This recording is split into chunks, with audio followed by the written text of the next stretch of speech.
bought this plane from Alibaba.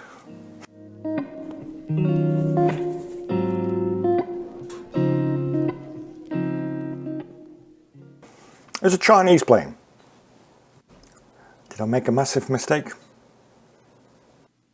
Well, when I opened the box, first thoughts were, oh, this looks quite good. The thing that struck me straight away, how unfinished the edges were. The blade obviously wasn't sharp. I mean, it was sharpish, but not sharp. It only had a single bevel.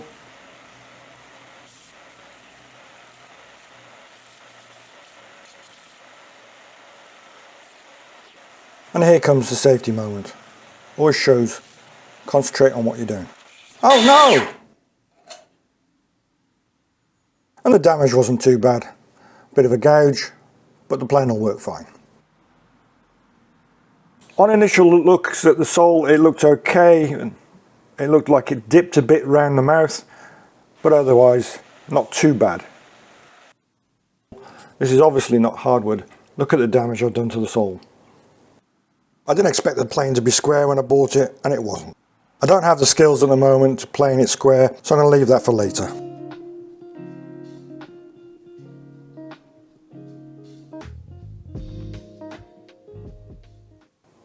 Using some double-sided sticky tape that I thought was 3M when I bought it, but when I checked later, it was just pretending to be 3M.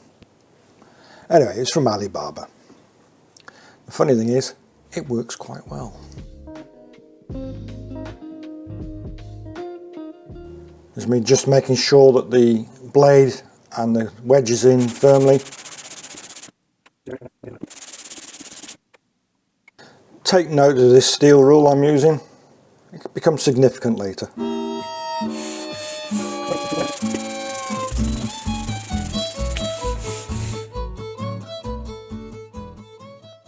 Now, I think I'm using 180 grit here, and I'm confused why it's taking so long to rub this down. Later, I find out it was 240. That tape that looked a bit like 3M when they were selling it actually was pretty good. It held down very firm. In all good YouTuber style, I forgot to press record. So after realising that the sandpaper I was using was 240 and not 180, I swapped it out, I did some rubbing down, and now this is me discovering that the blade is not straight. It bows. It bows on both sides of the blade. So I've never come across this before. This is purportedly a straight edge, and it's terrible. Now it may be my fault, I have dropped it, but I wouldn't expect it to deform like that. Let this be a lesson to us all, especially me. Check your straight edges. So I get out an engineer's square, which I know to be truly square and flat and level, and a nice straight edge, I hope.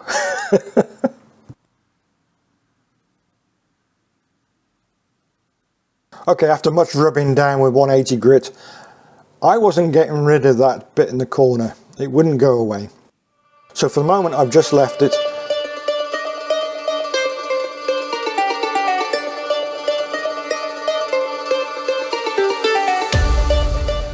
Next day, sun was out, 10 degrees warmer, and all was good with the world.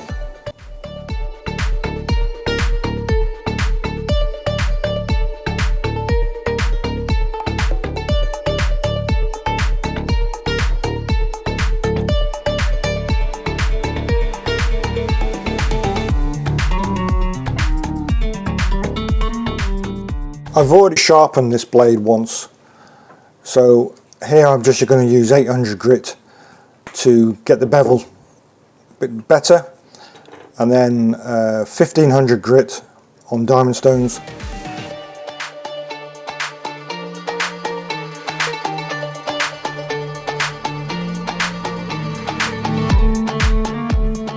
So here I'm using a block of wood for marking out 30mm, which would give me the 25-degree angle that I need.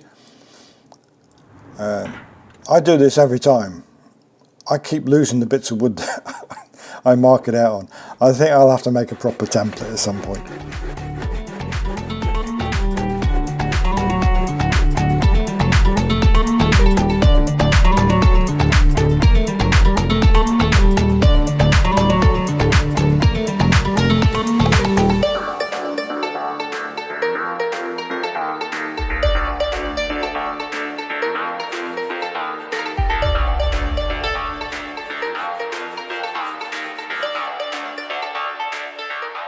and then stropping it using green paste. Again, Alibaba favourites.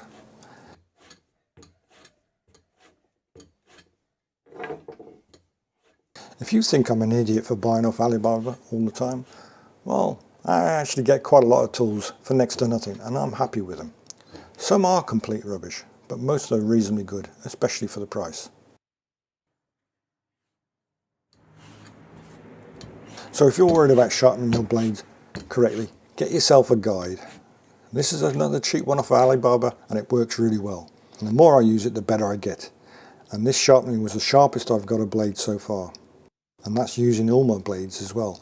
So the blade itself is pretty good quality, I'd say. If you don't know who Ulmer is, it's a German plane maker. So I'm just fitting the chip breaker and making sure that it's all nicely lined up to about 1/64 of an inch. I have been caught out a couple of times on this Alibaba stuff. I've bought absolute rubbish, and I know it. But I've bought an awful lot of useful things. So there you go. But to be honest, I don't think Alibaba is all that cheap these days. I can go to our local big box stores and they're selling pretty much the same thing for the same price, or if not cheaper. The only thing they've got going for them is free delivery. If I wanted to use Amazon, I'd have to use the German one. And they charge a fortune for delivery, and they still take as long.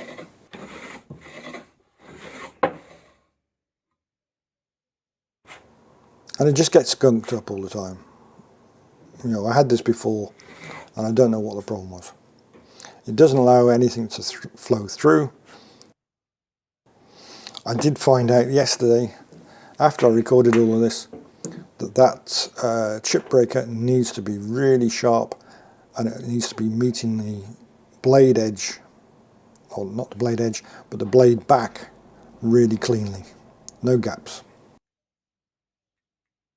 So take the blade out, I move the chip breaker about 10 to 20 millimeters up the blade. So it's no longer useful as a chip breaker. And I'm using it like I use my Ulmer planes, because they don't come with a chip breaker.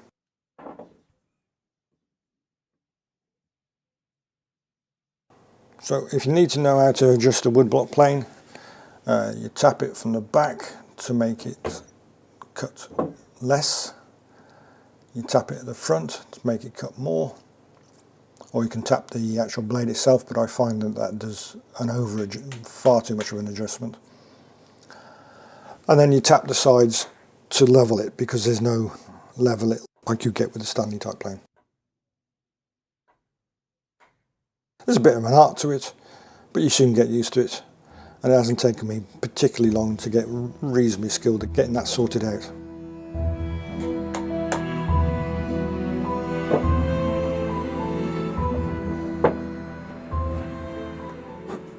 That's cured the gunking up, but you can see that my first cut is far too deep. Look how much effort I had to put into it.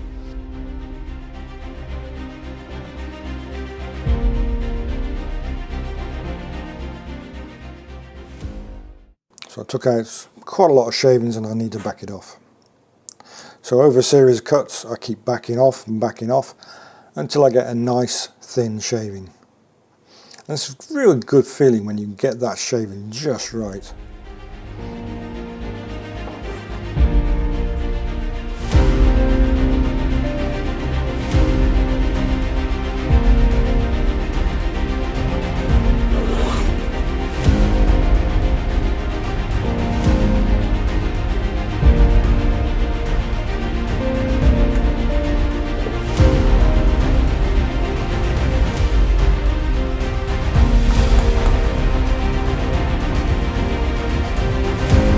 My next video will show me attempting to get that chip breaker to work. Wish me luck.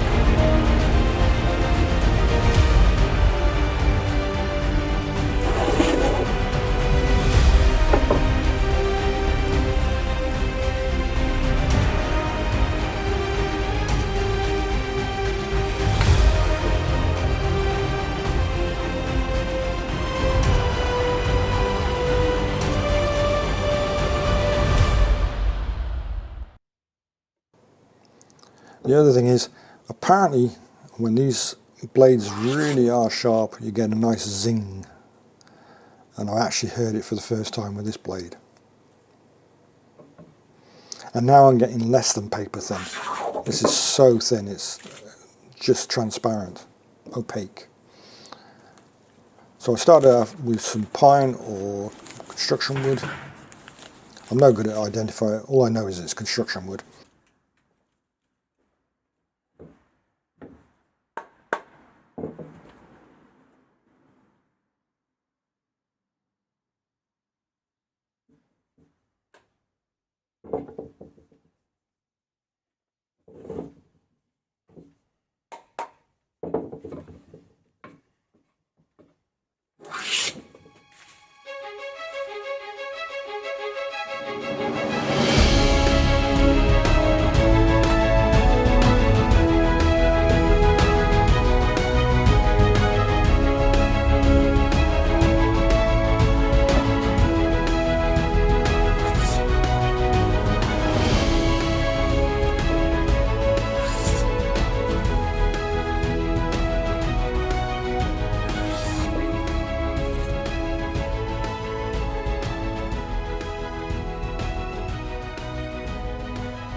So I try to get a sexy close-up shot.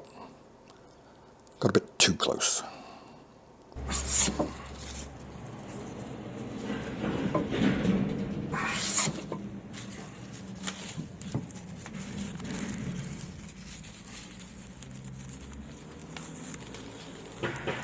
And once I successfully get paper thin shavings, tissue paper thin, I move on to some hardwood. I haven't got a clue what this hardwood is. It's out of my log pile. It's probably cherry or possibly beech and maybe plum. And it's doing it nicely. I get a really nice finish on this.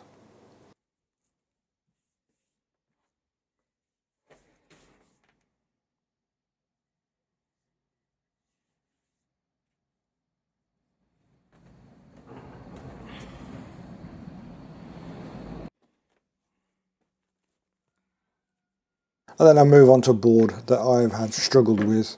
I buggered it up on my table saw and made some right mess of it. And I tried flattening it with all my planes and I wasn't very successful. Mind you, it was early days.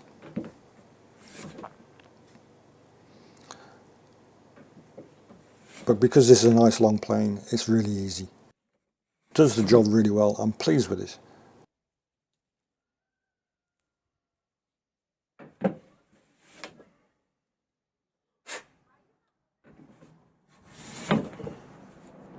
I couldn't get any saw marks out in the time I was doing this, but you know, if I did a bit longer, I'm sure I would. It's certainly a massive improvement on what I had before.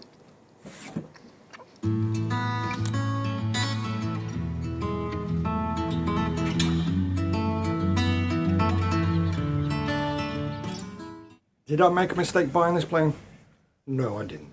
I saw Rex Kruger do a piece on this, or a very similar one to this, and this had the same faults, exactly the same faults as his, and that's what I expected. It's not an expensive plane. Yes, I could buy a second-hand Stanley for the same price, but then shipping on top of that to Croatia, I don't think so. It's at least £25. Well, no, 25 euros, let's say. So I will stick with this, get used to it, maybe do a bit more flattening to get the end here nicer. But I think I can see myself using this quite a bit, especially for the price. And it's a shame I did that to the blade, but it'll always be there. It'll remind me of the cock-up that I made.